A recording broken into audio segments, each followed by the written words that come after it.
मकार दुश्मन भारत के खिलाफ मार्के हक में तारीखी फतह हमें नसीब हुई। पूरी कौम आज इस अजीम कामयाबी को सेलिब्रेट करिए।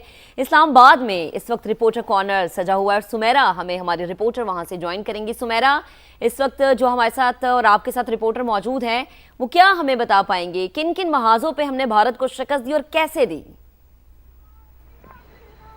बहुत शुक्रिया। और लाहौर से आप इस्लामाबाद आई हैं।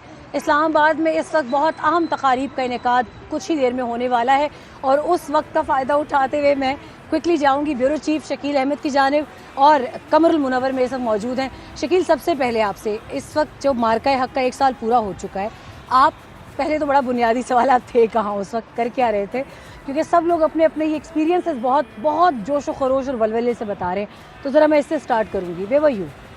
देखिए, 1 साल पहले जब ये सारा इंडिया ने जारियत की थी और मैं देख रहा था आप लोग कवरेज कर रहे थे, एक्सीलेंट कवरेज थी और रात भी आपका मैंने प्रोग्राम देखा, वो कमर भी थे उसमें और बड़े जज्बात थे इन्वॉल्व रात को शहदा को याद करके, और फवाद भी थे और सिद्रा भी, और मैंने देखा बहुत ज़बरदस्त शो था। मैं भी देखता रहा उसको, मतलब मैंने काफ़ी चीज़ें उसमें पॉइंट आउट की कि एक्सीलेंट। हमारी बहुत अच्छी एनालिस्ट है मारिया सुल्तान, हार्डली कभी रोई है स्क्रीन पे, रात वो भी रो पड़ी। ऐसे ही है, ज़ाहिर जज्बात ऐसे थे। पाकिस्तान ने बहुत बड़ी कामयाबी हासिल की इंडिया के खिलाफ, हमारा दुश्मन है वो।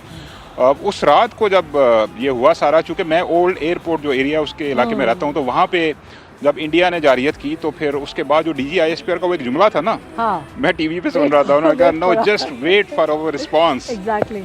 उसके बाद जो पाकिस्तान ने वो कार्रवाई शुरू की जवाबी, और फिर इंडिया को समझने का मौका नहीं मिला अगले दिन तक, तो वो मुझे अभी तक वो जुमला याद है, मेरे कानों में गूंज रहा है। और मैं उस वक्त अपने घर की छत के ऊपर था और मैं सारा देख रहा था मूवमेंट जो भी हो रही थी। लेकिन अल्टीमेटली इसका बेनिफिट पाकिस्तान को बहुत हुआ। 1 साल गुजर चुका है। मैं इस पे अलग सवाल करूंगी आपसे, ऐसा ना अब एक सवाल में सब कुछ वो करके मुझे वो करवा दें कि चलें मैडम मेरा टाइम ख़त्म हो गया, इसका आपने अलग से मुझे जवाब देना है। कमर, आप ये बताएं कि उस वक्त हम मौजूद थे जहाँ पर ये मौजूद थे, उसी विसिनिटी में हम लोग नूर खान एयरबेस और ये तमाम तर जगह जो है वो कवर करे थे। उस वक्त आपके एहसास तो रात को भी आपने ट्रांसमिशन में बताए, मगर 1 साल पूरा हो गया, दुश्मन अभी तक जिल्लत का शिकार है, अब आपके एहसास क्या है? देखें, वो जिल्लत का शिकार है और जो खुशी 1 साल से हम मना रहे हैं, आज उसका ईद का समा लग रहा है। डी चौक में एक इवेंट हो रहा है, बड़ी तादाद में मनचले यहाँ पे पहुंचे, जिसे 14 अगस्त होता था। और मनचले बाइक्स पे आ रहे हैं, वहाँ पर जो सामने नजर भी आ रहे हैं, जो वहाँ पे इवेंट्स ITP ने बेसिकली वो उसको होस्ट कर रहे हैं और बड़ी तादाद में लोग आ रहे हैं। वहाँ पर सिग्नेचर्स के लिए एक जगह बनाई हुई है, लोग वहाँ सिग्नेचर करते हैं, अपनी याददाश्त लिखते हैं और उसके बाद चले जाते हैं।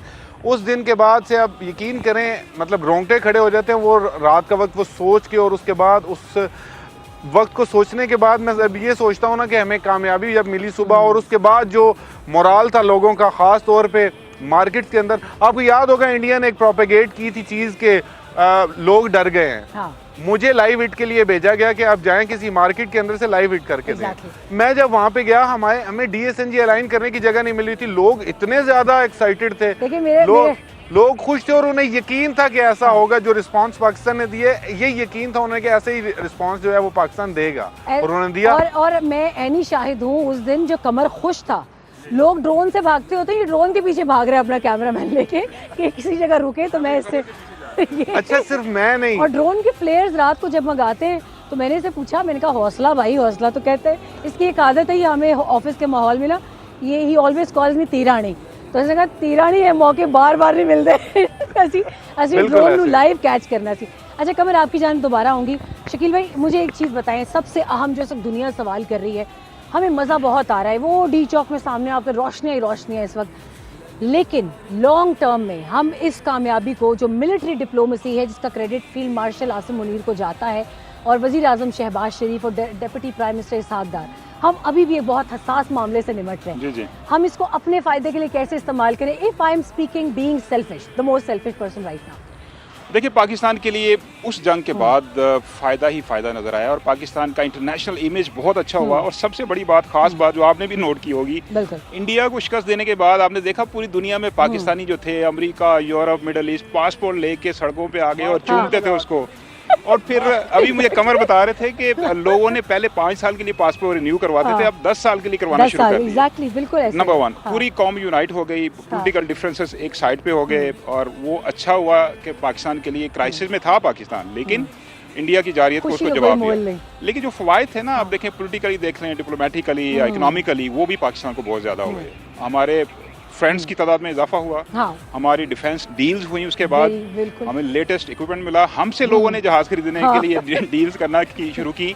और इकोनॉमिक फ्रंट पे आप देखें कि IMF, वर्ल्ड बैंक, ये सारे जो इंटरनेशनल फाइनेंशियल इंस्टीट्यूशन थे, एक आउटलुक जो है वो थोड़ी मुस्तहकम हो गई और उन्हें कर्जा देने में आसानी, मूडीज वगैरह उनका मूड अच्छा हो गया, उनका मूड अच्छा हो गया। लेकिन ये शॉर्ट टर्म फवायद थे। लॉन्ग टर्म के लिए वही आपको पता है, फिर एक्सपोर्ट, इन्वेस्टमेंट, ये सारी चीज़ें हमें इकोनॉमिक इस्लाहात, रिफॉर्म्स करना पड़ेंगी, जिससे तवील मुद्दती फ़ायदे होंगे।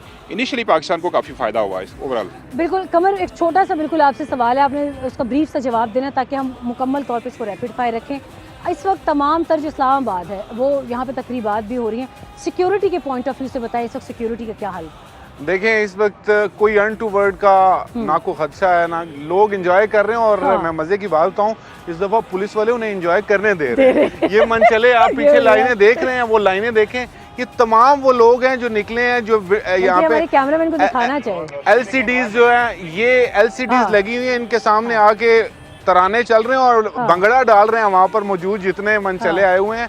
तो सिक्योरिटी 14 अगस्त वाला जो मंजर होता है ना, बिल्कुल ऐसा मंजर, ईद के साथ समय, हर तरफ गाड़ियों पे लोग आ रहे हैं, अपने अंदर उन्होंने बीट्स लगाई हुई हैं, तराने लगाए हुए हैं, और जहाँ पे उन्हें मौका मिलता है वो डांस जरूर करते हैं, क्योंकि पाकिस्तानी वो डांस करके खुशी मनाते हैं। KPK से जो लोग आए जी, KPK से आए लोग भी ये हैं। बुरी बात है वैसे। ये यहाँ पर ही हम वाइंड अप की तरफ जाएंगे क्योंकि बड़ा ब्रीफ सा टाइम है हमारे पास, मगर इन्होंने खुशी की, भंगड़े की, डांस की, तमाम सूबों की बात की। इस वक्त यकीन जाने इस्लामाबाद के रेड जोन में पार्लियामेंट के बिल्कुल सामने डी चौक में एक मंजर है, एक खूबसूरत मौसीकी की आवाज़ें आ रही हैं और इसमें पाकिस्तान के नज़र बद से महफूज रहे सारे, मगर इस पूरे पाकिस्तान की रिप्रेजेंटेशन है। GB, कश्मीर, सिंध, बलोचिस्तान, KP और खैबर पख्तूनख्वा। और इसी तमाम तर खूबसूरती के साथ हम इस्लामाबाद से वापस आपकी तरफ टॉस करते हैं इस ट्रांसमिशन को लाहौर।